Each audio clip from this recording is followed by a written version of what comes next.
Hoje em dia eu tenho, né, diferentes fontes de informação ou fontes de conhecimento. Então, sei lá, na minha época, eu não sou tão velha assim, mas a gente sempre recorria à velha Barça, Mirador, né, Conhecer, sei lá que outras enciclopédias, era basicamente o impresso. Hoje em dia a gente também tem o impresso na internet, mas a gente tem o vídeo, a gente tem o áudio, a gente tem... Então, e os objetos digitais que podem ser, de alguma forma, né, um pouco dessa natureza. Então, é também preciso trabalhar como é que eu vejo um vídeo, como é que de um vídeo eu, de alguma forma, consigo extrair uma informação. Né? Como é que eu tomo nota a partir de um vídeo? Isso também precisa ser ensinado. Né? Então, como é que eu vou usando essas diferentes fontes, que não deixam de ser meios aí, né, para eu me informar, como é que eu vou, de alguma forma, sistematizando, vou sintetizando tudo, essas diferentes fontes. Então, isso também é uma primeira possibilidade. Né? A segunda, mesmo como meio, eu preciso aprender a olhar um vídeo. Né? Então, um vídeo não é só uma história contada de outro jeito. Um vídeo precisa ser explorado nos elementos que ele traz de novo também. Então, na imagem, no ritmo, como é que a imagem casa com a trilha sonora, como é que a fala, tudo isso causa sentido. Então, não se trata mais, então tá, eu vou trabalhar a história da Cinderela lendo, né? E aí depois eu simplesmente comparo com um filme da Cinderela e aí vejo se o enredo é o mesmo, se os elementos são o mesmo. Tudo bem, isso pode ser um pedaço, mas eu tenho que ver mais coisa, né? Eu tenho que ver um pouco como é que... A atuação, a animação, se for animação, ela é de qualidade, né? Os personagens, de alguma forma, convencem, a atuação deles convence.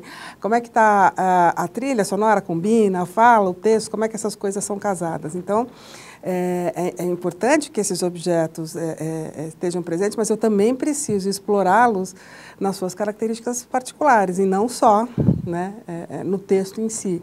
Aí estou falando no caso dos vídeos mesmo. Né? Então, vou te dar um exemplo. Outro dia eu estava com uma escola, eles estavam trabalhando um vídeo que era um vídeo que foi usado para... Quando o Brasil concorreu ali às Olimpíadas, a ser sede das Olimpíadas, então era um vídeo sobre o Rio de Janeiro. Né? E aí os alunos, eram alunos de ensino médio, eles estavam... A pergunta é um bom vídeo, no sentido de ser usado para que ele é usado? Ele convence que o Rio é um bom lugar para ter Olimpíada? Não sei se vocês já viram o vídeo, mas está disponível na internet e tal. Então, os alunos diziam, sim, convence e tal. Agora, vamos pensar como que esse vídeo faz para convencer. Né? Então, tem uma exploração aí, que não deixa de ser, se ele está usado na aprendizagem nesse momento, ele não deixa de ser um objeto, né, digital nesse sentido, né, de estar sendo usado na aprendizagem. E aí eles foram ver, então, como é que mostrava a prática esportiva, como é que mostrava um povo absolutamente receptivo, todo mundo ria, os funcionários, você pega o cara que dirige o trem, o guarda de trânsito, o gari, todo mundo samba no vídeo, enfim, se passa, né, uma ideia de que é todo mundo muito feliz, todo mundo muito esportivo, tem um crescente da música que vai acontecendo de tal forma que começa só, né, digamos, a voz, vai entrando a percussão, chega uma hora que entra uma bateria de escola de samba, você termina o vídeo, você está dançando junto, né? Então, é óbvio que ele funciona nesse sentido. Mas é legal eu saber analisar também um pouco isso. Claro que também, se eu for pensar num game, se eu for pensar né, num jogo, é óbvio que você tem aí uma mobilização muito forte, né, para a aprendizagem.